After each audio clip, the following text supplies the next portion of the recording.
क्या? अरे आप ऐसी हैं ही कि आपके पास आने के बाद दिल धड़कने लगता है का भैया?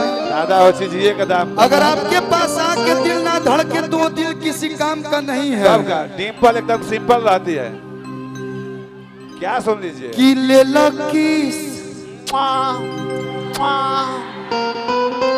हम लिए नहीं है, फिल्म में एक्टिंग किए हैं। हाँ ले लिए हैं भाई। वो बैकग्राउंड म्यूजिक वाला थोड़ा तगड़ा लेके आया हूँ मैं। कि ले लो किस मिस उठे टीस राजा जी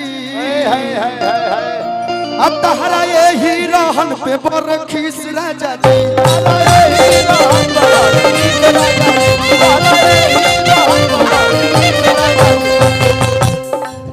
ले लो किस